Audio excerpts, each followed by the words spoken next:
It's time for the news. Another UFO sighting has taken place. The leather's made out of cardboard. The number you have dialed is in an alternate dimension. Welcome back to Weird Week. My name is Jack DeMont. I am here with my co-host Daniel Kim. How are you, DK? Good. How are you? Not too shabby, man. Thanks for asking. It's warm today, but we had what the news tried to pump up as one of the scariest hurricanes that Southern California's ever seen.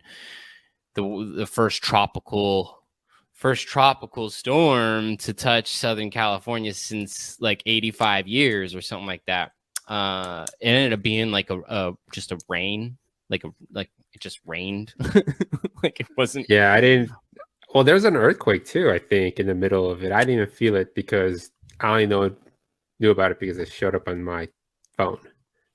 Right. I never felt the earthquake. I think the earthquake was in I want to say Ventura or something like that. It was kind of far from us. So I think that's part of why we didn't feel it. I could be mistaken, but I'm pretty sure it wasn't that close to us. Lots of funky Ventura's stuff. pretty close, even though it's not. What's that? Close. It's still close. Ventura's very close. Ventura's close, but like a 5.5.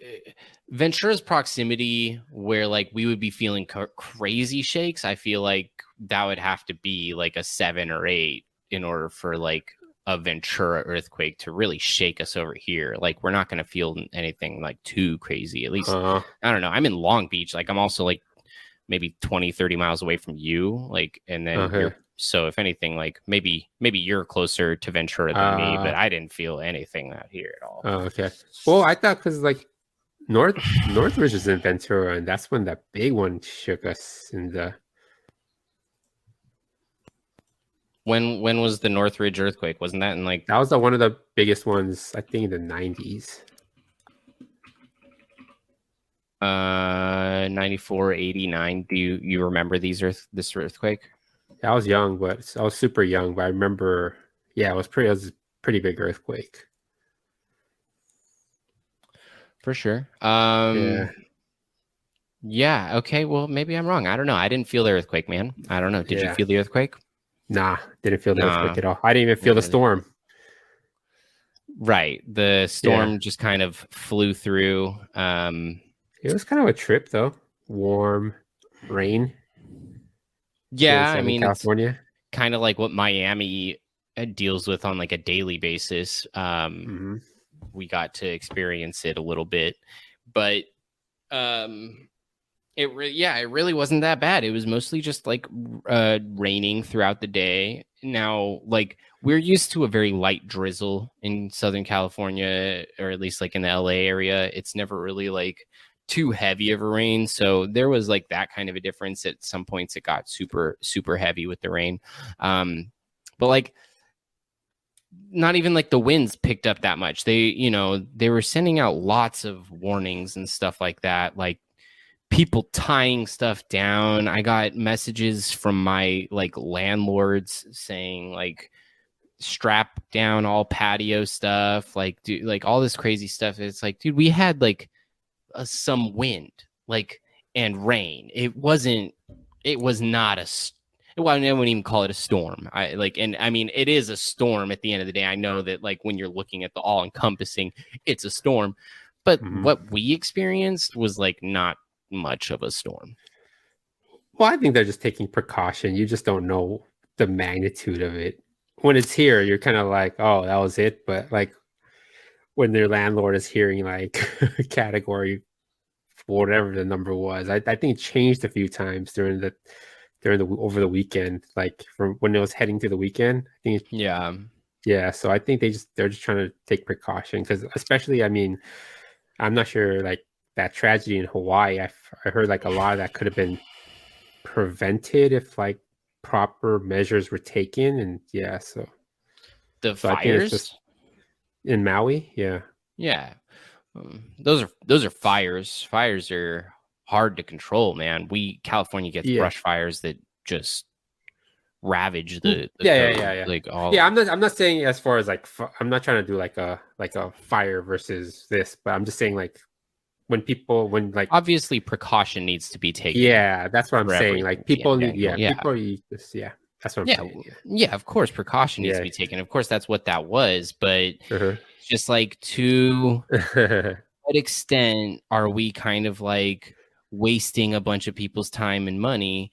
Where I didn't see it personally, but I had people tell me they were at like a grocery store the night before or something, and it was like COVID when people started freaking out trying to like buy up all the toilet. Oh, really? They said that it was like weirdly like packed. All the lines were like really, really long, and everybody was just trying to stock up on stuff. And it's like, dude, we had like it rained for a day. Like that's what it really comes down to. Well, you had about a few feet of rain over the weekend, so yeah, there's that. Just take a nice public shower. Yeah, I mean, I don't know. It was weird. The rain kind of it was rain and wasn't too big of a deal. I understand precaution, but it was really kind of unnecessary how much precaution they were trying to get us to take. I think they could have taken it down a notch. They could have, as the degree of the storm went down, they could have really like tried to go down in their precautionary tale.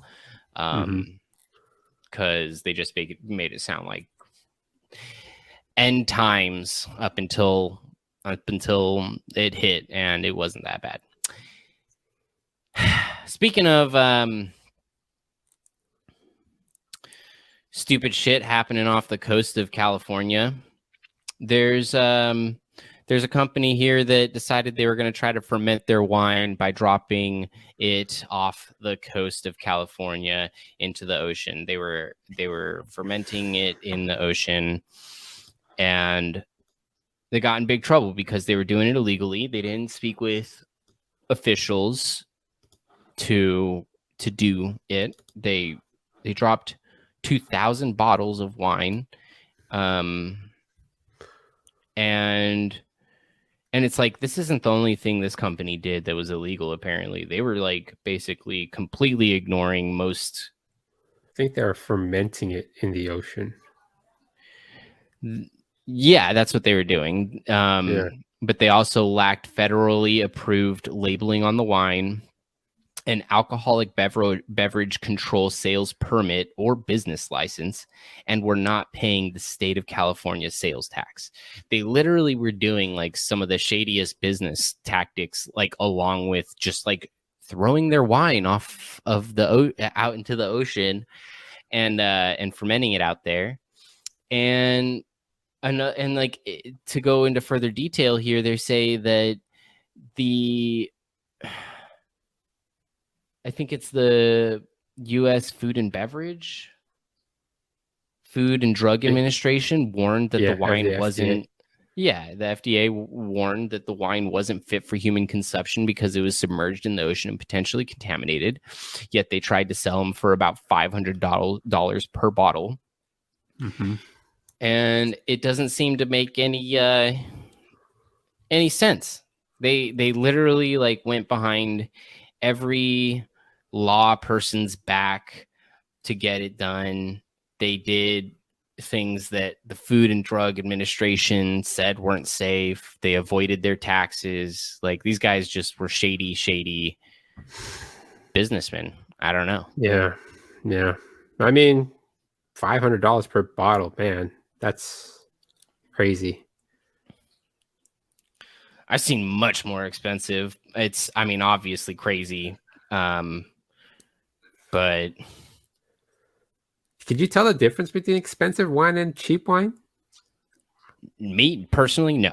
I have zero idea the difference between barefoot wine and $500 submerged wine, ocean submerged wine. I don't know. Ocean spray. Is that what they should call this one? Ocean spray? I like that. Yep.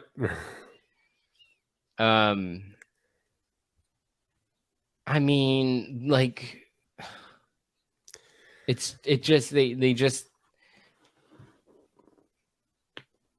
messed up in so many ways. Like they did, like it just goes to show that you really have to take proper measures to get this kind of stuff done. They had all that wine seized and whatnot. Like they took it all, and they just and I'm pretty sure they said that they just got rid of it, like the waste disposal, like water waste disposal company or something like that. Like they recycled all the bottles. Like the government just took them. They didn't make a single profit off of it. Nobody drank the wine because the FDA said that it was probably unsafe. So they just tossed all 2,000 bottles of wine. And the guys basically accepted like a plea bargain. They're lucky they got away with the plea bargain with how much crazy stuff they were trying to get away with, like evading taxes and stuff. Like they're lucky a plea bargain to just have all their bottles destroyed was all they got.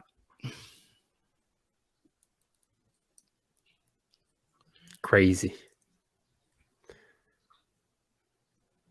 Ocean Fathoms. I like Ocean Spray better. Ocean Spray.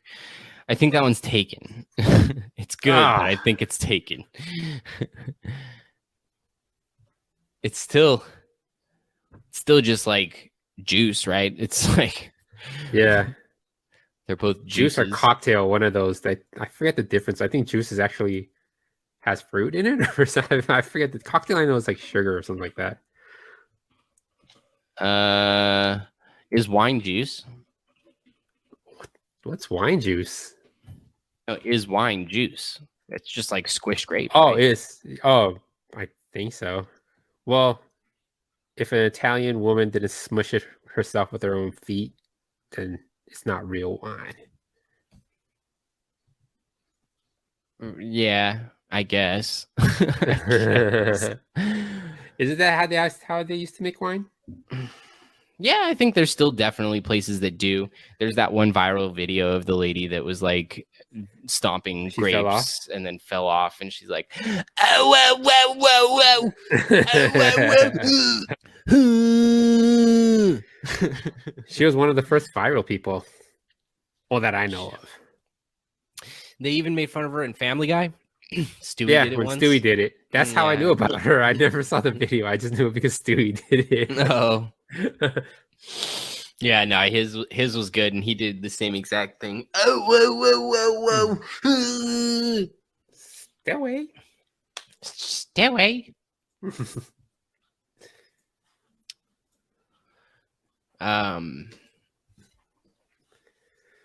Yeah, I mean, I think people still squish grapes between their feet. I doubt that that's how most everyone does it, but I'm sure some people still do it. On to another topic of people wasting their money. Argentina is cracking down on soccer fans who tear up money to taunt the locals. Essentially, from what I'm picking up here, Argentina's inflation is so bad and has gotten so bad within the last few years that it's up 100% compared to what it was. And the money is essentially worthless to a point that opposing countries' fans have flown in to support their own football team. And they take the Argentinian money and rip it up in front of Argentina fans as a point of provocation. Argentina's Agency for the Prevention of Violence in Sports said the practice violates existing laws that prohibit incitement to quarrel at a sporting event and provocations that will disturb public order. So essentially, you're inciting violence by shredding up paper, and that's illegal in their country. Shredding up paper, when I say paper, I mean money. It's unfortunate that they're money has become so worthless in a sense, due to like inflation and whatnot. That's kind of like the bigger overarching story over all of this is like, yes, it's like a petty move from other football fans and whatnot, but really it like kind of comes down to Argentina's economy. But you know, the US dollar is just tanking right now. Inflation's just soaring here in the United States. Mm-hmm. But do you think that's I don't know if it's room to talk. What's it? I guess in a way it's sad what's happening to their money. Definitely if inflation's bad. But do you think where's the line as far as taunting in sports? Well, as far as taunting in sports, I think that's a really hard line to draw. Like, I think as long as things don't escalate to violence, taunting is what taunting is. It's almost like for them to say that it's incitement to quarrel or provokes provocations that will disturb public order. That's kind of like all taunting. Like, it doesn't really matter if it's shredding the money or what. They're just taking like the government of Argentina is just taking more offense to the shredding of the money than the average fan. But like taunting and stuff, like it's all kind of the same to me. And it's all, even if no matter how small it is, like kind of incites violence, like depending on the person you're taunting, you know. So it's kind of like it's where do you draw the line, which I think as long as you're not throwing fists and like really getting up in somebody's face and just really trying to like get personal, you know, don't trash their mom, you know, people talking about people's mothers, people talking about each other's faces, those things people get personal about and stuff like that. But you can't. I mean, you have to talk about people's moms and faces. That's the whole point. Well, then CDK, you're just as bad as the people shredding up the money. No, you know, you're asking where do we draw the line? No, that's talking about mamas because like it's also like it's a lot of times if anybody has played competitive sports, it is kind of like this psyche game. Who can get inside whose head to kind of take them off their game, and it's done a lot, you know, in like let's say boxing or UFC, even basketball, football. Like people try to do this thing where they try to break your mental psyche so you can kind of get frustrated. And when people are frustrated, they don't usually do what they don't perform normally how they would perform. So it's like this thing. And I think Kevin Garnett, the basketball player I think he's retired, but then I think he's like one of the most well-known trash talkers in the NBA. I think one time in like when another basketballer's mother had passed, I think before the game he's like happy Mother's Day, motherfucker, or something like that.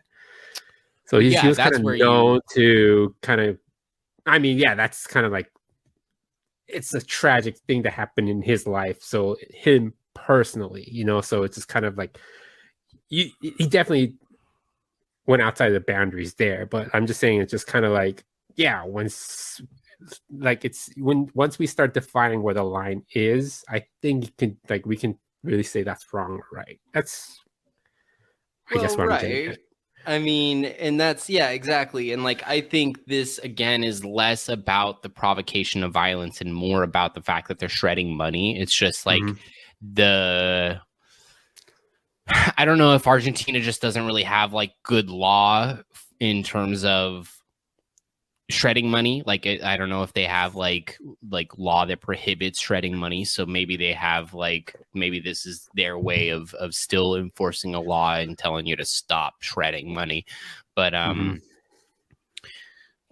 think the only reason that's why it's gaining attention, essentially, like I don't think any one of us would have known that they were doing that unless like their government stepped in and really tried to say something like that and whatnot. And Krause have actually said the F word, not the offensive one to homosexuals. Like, no, F you. That. Like it's just like they say it out like loud in stadiums now. They say "F you" and a certain player, and it's like the whole crowd kind of chants it. And I don't know. I never thought I'd see the day when like where there was no uproar against like a whole stadium chanting. Right. Yeah. Well, and I think next that word you're is- also like you keep bringing into the picture like the athletes and like how they're kind of being taunted as well. And like Yeah. like from what I'm understanding of this, like the shredding of the money and stuff is more directed at the fans of the other team. And I think as far as like we're talking drawing lines and stuff, I think you really shouldn't taunt the players like pretty much at all. Like taunt the other team, taunt the other fans, like mess with the other fans if that's where you're gonna like if that's where you're gonna taunt and be like nasty and stuff. But I think like sure it makes sense that people want to like get in the head of the athlete and stuff like that in order to like get their team to have an advantage or something. But to me that's a draw the line situation. That's where it's like it's taking it too personally. That's where it's like these guys are just trying to play a sport and whatnot, and it's your fandom that takes it too far. So go and take it too far with the other fans that will take it just as far as you. But like a lot of the time the players are just trying to do their job, and the last thing they need is for like everyone to be messing with them, taunting them. The Kevin Garnett mom thing, that's like tragic. That's sad. That's so messed up. Like there's too many levels of on some of those where it's just like taking it too far, man. Taking it too far. Like the fact that you have public knowledge of something that's very personal to that player and you're using it against them, that's really messed up. Like you can't do that to your average fan. That's why I say like take it out on other fans, because you can like say your mom this, your mom that, and it's usually like you don't know that person's mom. But here it's like when they do that, like Happy Mother's Day, and the guy's mom just died, like you know his mom just died. You know that fact, and you're using something extremely personal against him. Like that's way too. That's where I say you draw the line. You know. What about you, DK? Where do you think is appropriate to draw the line? I mean, that's what I'm saying. It's kind of hard to define. It's just some of the times, like even people at the professional level, I think their competitive nature is such an all-time high. They might even say things that once the game is over, they're just kind of like, oh crap, I shouldn't have said that. It's just their competitive spirit takes over. Well, athlete on athlete is also like different. Was the happy birthday to your or happy Mother's Day thing a fan to player, or it was player to player? Player to player.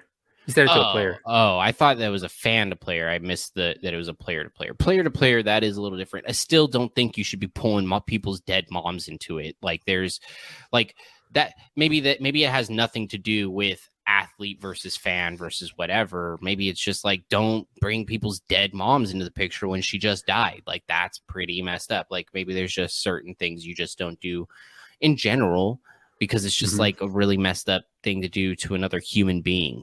Period. Like yeah, that might be a case where it took it too far. I might have brought up the most extreme case of all time of them all, but I'm just saying like anybody who's kind of in that culture of competitive sports know the deal. It's like kind of how like guys like me and my friends and I growing up, we never said we're like a brotherhood or like there wasn't as much like, oh, it was a lot of more like joking around, like kind of like bagging on each other. And I feel like that's the way I grew up. Therefore, like I kind of take it as a given the situation, like in a form of some type of empathy, but I don't know. It just feels like, I don't know. It just, that line is just so blurry sometimes. It's just like, when is it okay? When is it not okay? And that's why I'm just asking. Yeah. I mean, a lot of it, especially when it is like personal stuff, but between player and whatnot. Like, I think that's where you draw the line. I think that's going too far. Some people may think that that's still funny and okay or whatever. And like, it is kind of like a person to person thing. Like, I know there's a lot of trash talking that goes on in sports, like, especially in my favorite sport, football. Like, we don't get to hear a lot of the trash talking stuff, but you you hear from the players that they say that they trash talk a lot. And when you find out like who are the trash talkers and whatnot, you're usually never surprised. Yeah. It's usually like, oh yeah, no, I figured that guy probably says like some pretty nasty stuff on the field. Yeah. And usually half the time when they say what they said, it's like they probably remember like 5% of it because they're just so in the game, and that's just the culture. You know, you just try to get inside your opponent's head. You know, try to throw them off a little bit. Yeah. I listen to a football podcast a lot. One of my favorite things that they recently asked one of the players is what is the like friendliest like interaction you've had with a player with an opposing player, and then what's like the worst interaction you've had with an opposing player, like on the field stuff. And he said it was surprising. Saquon Barkley is like the nicest guy, not just in person, like not just outside of football, but in football too. Like when they're hitting each other as hard as possible and Saquon's hurtling over people and then getting slammed in the chest, falls down, gets up and like shakes the guy's hand and is like, "Hey man, how you doing?" Like, and then you know, he says Trent Williams, however, one of the best like offensive linemen in the game, will get in your face and make you feel like scared. You will be scared. Yeah, I mean that's just like I said, that's just so we can't really draw that line. We're not athletes. I think we can maybe start to try to figure out how to draw some lines when it comes to the fans and their fan on fan interaction. But at the end of the day, I don't think you really should draw the line on those as much until like they become violent. Like I think that's where you really draw the line is violence. Like I think if you can brush off and then say something nasty back, like, and it's all part of the sport, it's all a part of the fun, then like that's okay.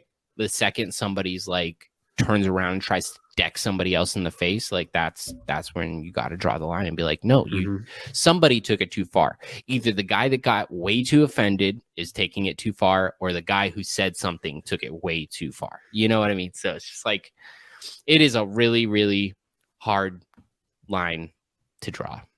It's clearly a squiggly line.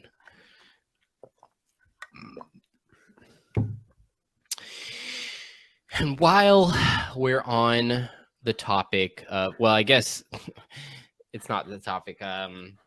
We were talking about people shredding money.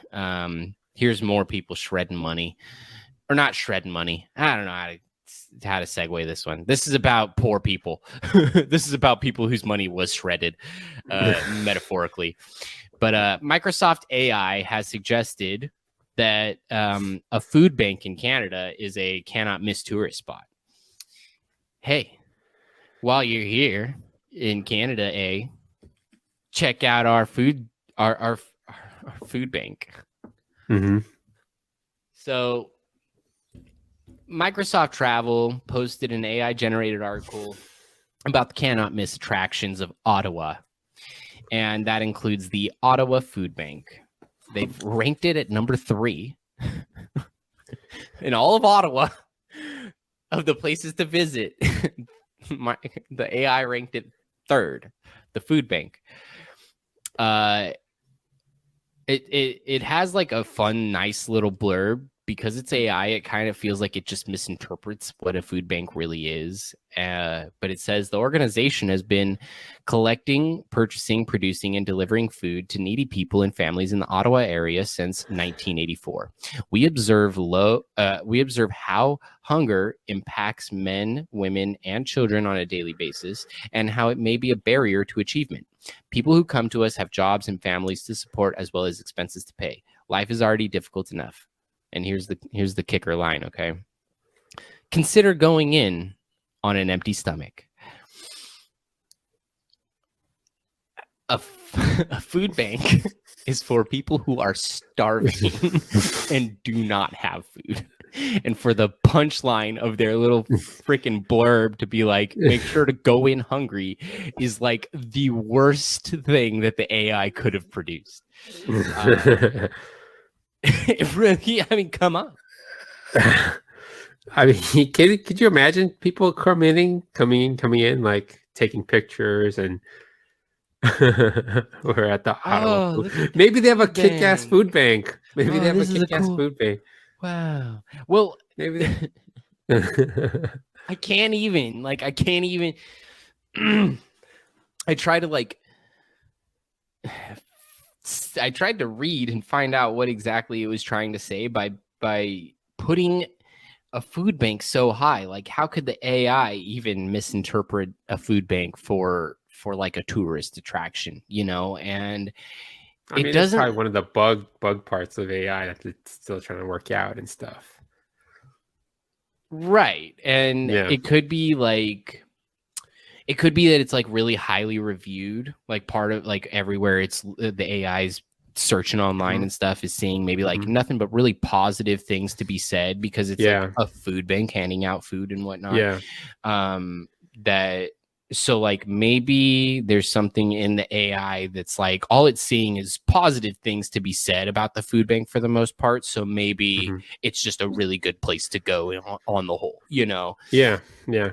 Well, I mean, I learned this from John Oliver, one of his specials. He did a special on AI, but apparently there's two different types of AI. There's general and narrow AI, and we're on the narrow AI, where it just takes all this data from the internet and it tries to formulate based on the prompt you give it.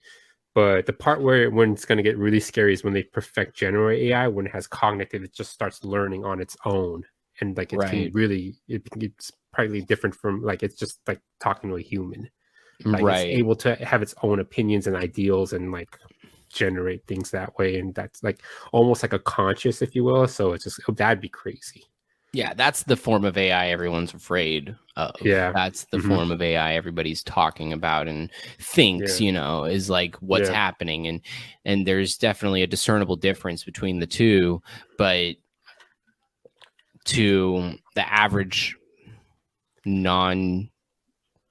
non-computer techie person, they probably going to assume AI is AI, and the stronger it gets, the more it propels that general AI thing that you're talking about.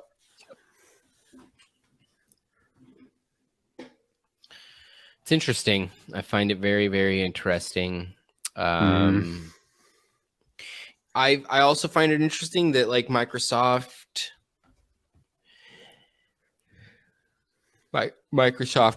Travel, that they're like using AI to generate their articles. I would think that they wouldn't be doing that. I don't know if they had the article generated and then tried to like put it out as just like a regular article, or if they put it out as like this is an AI generated article. If it was put out as an AI generated article, then there is like a level of understanding that goes into it, that it's like, oh, so there's a big reason why they would put a food bank as the third one. Like it's obviously AI like just being funky. But then like it says here that the article is credited to Microsoft Travel. So there's a chance that it just never mentioned that it was an AI created article, and that people were just kind of like confused at reading it and seeing it and stuff like that. Like, why would a human do this, So that's interesting. But so that's number 3. Must be a happening place, that food bank. Well, right. And like we said, it could be stuff like the highly rated thing. It could also be that like the AI is picking up on the traffic and how many people go in and out of the food bank. So it could be like that it's a lot of people going in and out of the food bank, and it's a lot of good reviews. And so the AI just looks at the it. DMV, like, tons of people go there. Bad reviews number though. 4. Bad reviews though, so it does not get up there. But the food bank gives you free good food, reviews. so you get reviews, right? Make sure you guys go hungry. Yeah, such a bad tagline. Go in hungry. For real, come on, AI. And then like maybe there needs to be better protocol on reviewing the articles before they're put up. Like maybe there needs to be somebody reading these articles before they go up, because it almost feels like this thing got produced and put up without anybody really, really thinking about what the AI put on the paper. You know what I mean? Yeah.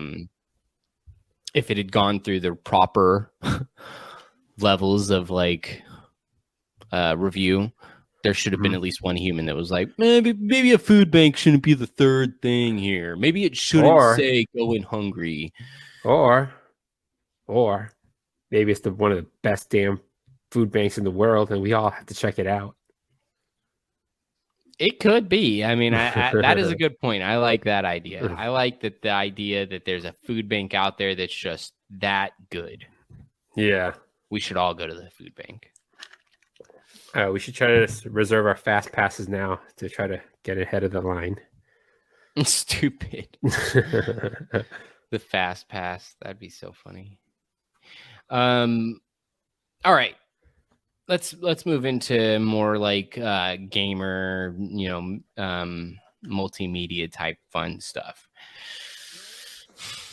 There's a popular game out there called Roblox. I've never really played it. I think I've played it once, and I didn't really care for the graphics or anything, and the gameplay was very simple. I think it's more suited for younger kids and stuff that they're really into the sandbox thing. I'm not too into sandbox creators and stuff where you just have Minecraft is probably as far as I'll go when it comes to sandboxy type games, but to have just an open world of do whatever you want, create whatever you want, play this mini game, play that mini game, it's very hectic and again the graphics aren't even that good, so to match them up, there's just this weird disconnect for me. Anyways, Roblox is really popular with the kids these days. And kids can put in real money, and they can also cash out real money. They can earn real money. Is that true? I don't know if they can earn real money, but they can cash out real money, apparently, is what it says here. But you can't cash it out in the sense that you turn it into cash. You cash it out in the sense that you cash it out with a third-party website.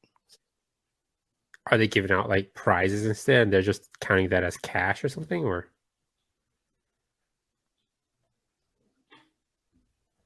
I had seen it somewhere. I'm trying to figure out the exact how the currency gets exchanged and turned into money and stuff. The parents' argument rests on the fact that Roblox users, including kids, can use their in-game Robux paid for with real money to gamble on virtual items. The gambling on the virtual items, though, comes from third-party websites. So it's microtransactions handled by a third party. Right. And the thing is that they some of the third parties are gambling websites, and it doesn't seem like there's I guess what they're saying is there's not enough regulations in place to stop the kids from making those. Exactly. Those Roblox sponsored by DraftKings. Right. Yes, exactly. You're getting it. There we are. And so it's I think kids are getting their parents to put real money into the game. I don't think you can earn real money, but I think they're getting their parents to put real money into the game, and then they're taking that real money and putting it into the third party things like DraftKings or whatever it is, and betting on it. And parents are upset because it's teaching their kids how to gamble. There's distinctive laws against the promotion and facilitation of kids gambling. But Roblox is arguing that because their third party websites and whatnot, that it's like it's out of their hands. Like we don't know anything, but it's like you guys partnered with the gambling websites, like that you can't deny, essentially. So it's hard to kind of like see Roblox argument in this one. But they have like they're a $17 billion company, so they got money to spend on this lawsuit. But how much of this do you think it's the responsibility of the parent, and also how much liability should the company have? Well, I think it's hard because the parents are trying to like compromise with their kids all the time in terms of like these games and whatnot. A lot of parents like don't want their kids playing games, or if they are playing games, they want them to be able to play like very specific games that are not going to poison their kids' brains, that kind of a thing.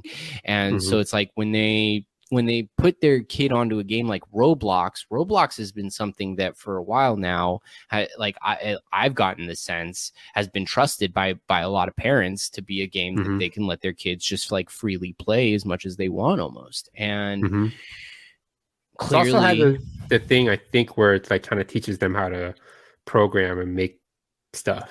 That's what their whole shtick is. Right. So there's like a whole nother level of sandbox creativity and whatnot with this, where it's like people are creating their own games within the game and stuff like that.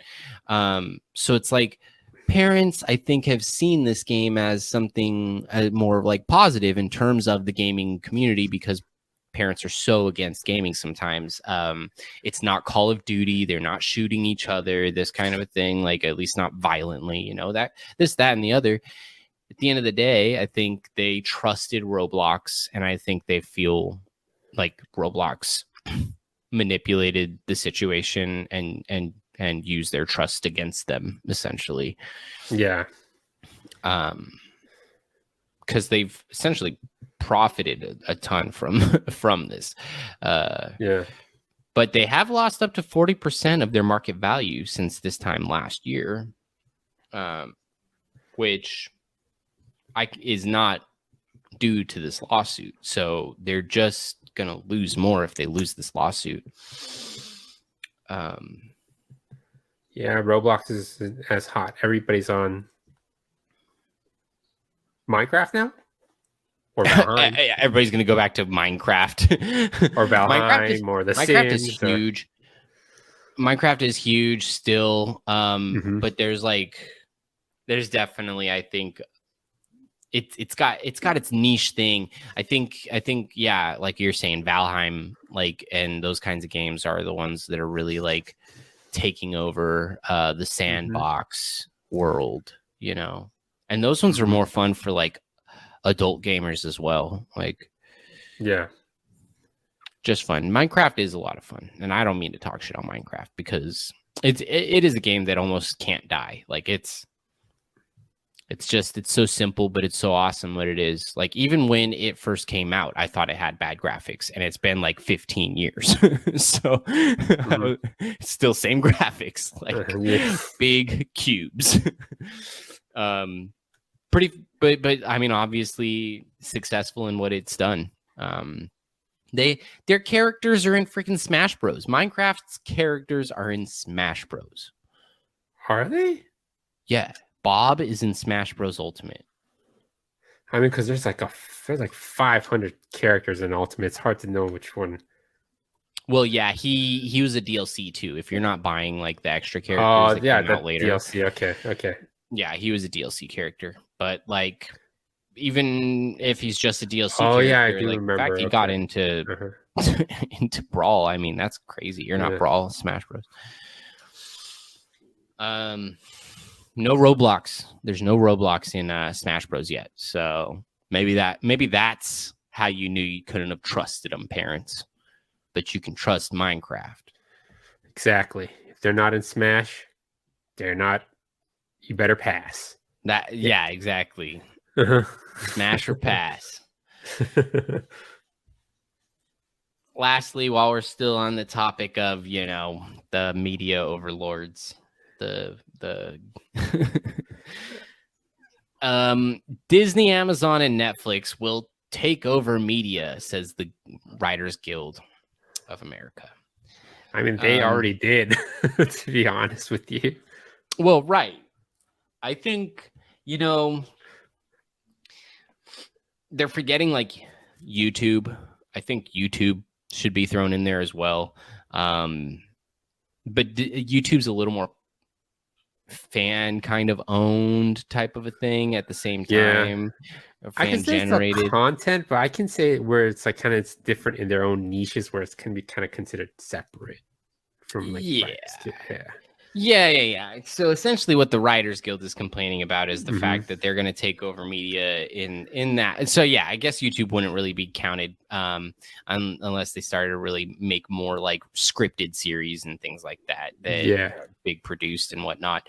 But they're saying Disney, Amazon, and Netflix for like the big produced scripted series and docu-series and all that kind of stuff. They're all that these three are gonna essentially like take over everything, and monopolize it essentially. And it's definitely true, like you said, they've already kind of started, and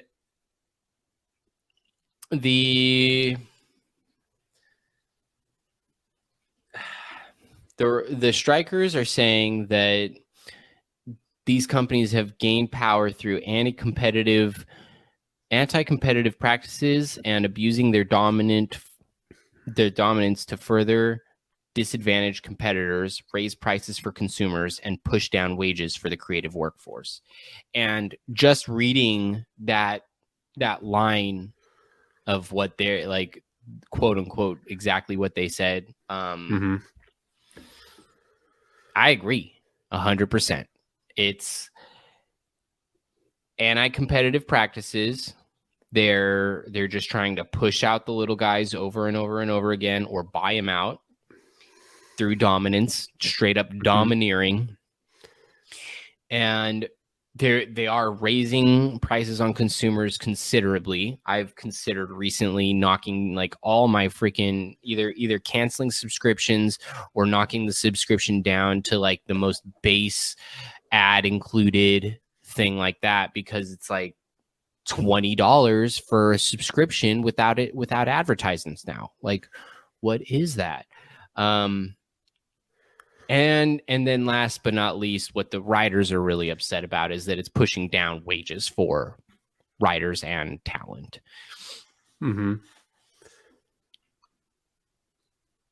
Yeah. I don't know. It's just, I know that's one of the things that they're talking about as far as like the writers and the SAG-AFTRA's talk, like trying to get in talks with the production companies and studios about, is the streaming portion of it. And it just feels like, Netflix, they're right in saying Netflix is one of the big players, and Disney owns, they own Pixar, Marvel Studios, Star Wars. I didn't even know they had the Discovery Channel. And they are right then. They own Fox Studios. They own Hulu. Oh yeah, they also own Fox Studios. I forgot that merger happened just recently. Yeah, so ESPN. I don't know. It's just like when one company owns everything, and you're kind of answering to them. Like, where's the creativity?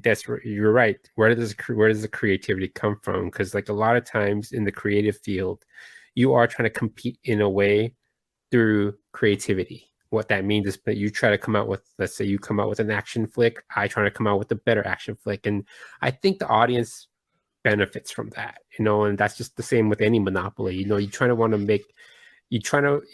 make companies, you try to make it a competitive field where like innovation is flourishing. So I think, they're trying to create an environment where, creativity is flourishing, and they're right. I definitely 100% agree with that. And pay your actors and writers. That's it. Yeah. And like all of this somehow goes into the fact that, like you were saying about creativity and whatnot, like these companies don't really care about the product at the end of the day. They care about the bottom line. They care about the money they're making off of it. And for all Disney cares, the Obi-Wan Kenobi series could be trash, and they're just trying to make money off of it.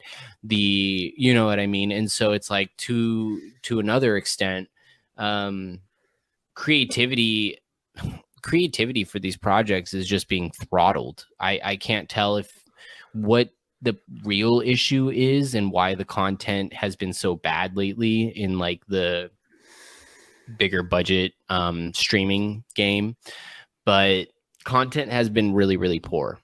There's been show after show. Like Amazon, they ruined the Lord of the Rings show, if you ask me. I thought it was a bad show. The Disney Plus Star Wars shows out with that. Yeah, right, exactly. The Disney Plus Star Wars shows have almost unanimously been trash. Mandalorian's been getting pretty good. Well, that's why I say almost unanimously. Mandalorian for sure has gotten positive reviews, but like, I don't think I can name another one, at least out of the recent series that they've tried to come up with. I wanted to really like Obi-Wan Kenobi, and I didn't.